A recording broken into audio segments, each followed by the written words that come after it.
Good day, this is the Professor, CBMD PhD, and today is Wednesday, March 15, 2023. It is 1:55 and 10 seconds, a.m. Eastern Standard Time, and today's research, breast tumors. So let's hop to it here. As two-pronged immunotherapy eliminates metastatic breast cancer in mice, suggests a new approach for treating breast cancers that have spread to bone. Date March 8, 2023. Source: Washington University, School of Medicine. Researchers have identified a way to treat the area surrounding breast tumors that have spread to bone so that such tumors become vulnerable to attack the body's immune system. When the researchers boosted the activity of certain immune cells, called T cells and macrophages, these immune cells work together to clear metastatic breast tumors that had spread to the bones of mice. Macrophages are myeloid immune cells that attack cancer cells through the body's innate immune response to general threats, such as tumors or viruses. As such, macrophages further activate T cells by showing the T cells what they should be looking for, thereby harnessing the adaptive immune response as well. In this case, these macrophages present T cells with bits of recognizable tumor-called tumor antigens from dead cancer cells, and the antigens direct the killing activities of T cells.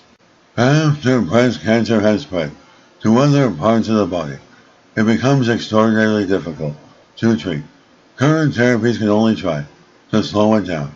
About 70% of patients with metastatic breast cancer have tumors that have spread to their bones.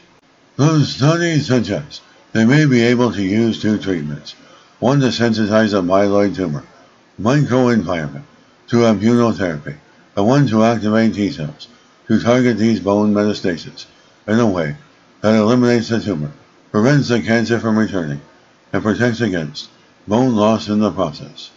Researchers found that blocking a molecule called p38-MAPK reprograms the tumor microenvironment to become more vulnerable to attack by the immune system, including by immune cells and signaling molecules called anti-tumor cytokines. While the p38-MAPK inhibitor alone reduced tumor size, it didn't eliminate the tumor entirely. So, the researchers investigated whether adding another therapy that activates T cells and boosts their ability to find and destroy the tumor cells could be more effective at eliminating the metastatic cancer cells. As common immunotherapies, called immune checkpoint inhibitors, are often described as taking the brakes off immune T cells, ushering them into battle against cancer. In this case, researchers describe the new approach as hitting the gas on T cells, supercharging them to be more effective against the cancer. The researchers investigated two models of human metastatic breast cancer in mice and found that the metastatic tumors were eliminated in mice that received a p38-MAPK inhibitor and an immune therapy called OX40 agonist, which binds and activates T cells. All these mice were still alive and tumor-free at least 80 days after treatment. Among mice receiving either of the two treatments alone, only half of them were still alive 60 days after treatment. If they targeted the microenvironment to make it more sensitive to T cells and simultaneously hit the gas on the T cells, all the mice were cleared of the metastatic tumors. If they came back after 2 weeks and challenged the mice again with the same tumor cells, their immune systems could clear those as well. It appears that their immune systems develop long-term memory anew to attack those returning cancer cells. The mice look like they are basically vaccinated against the cancer.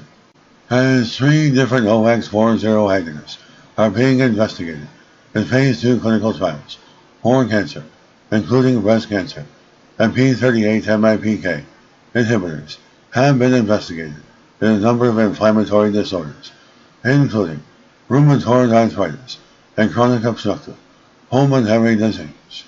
The researchers are hopeful that their study will interest companies that make these drugs so that they can work toward developing a clinical trial that could investigate this strategy in patients with metastatic breast cancer. And this is the professor of microbiology, bioinformatics, and pathophysiology. This video was created for educational purposes only. Hope you enjoyed listening. Until next time, have an awesome day.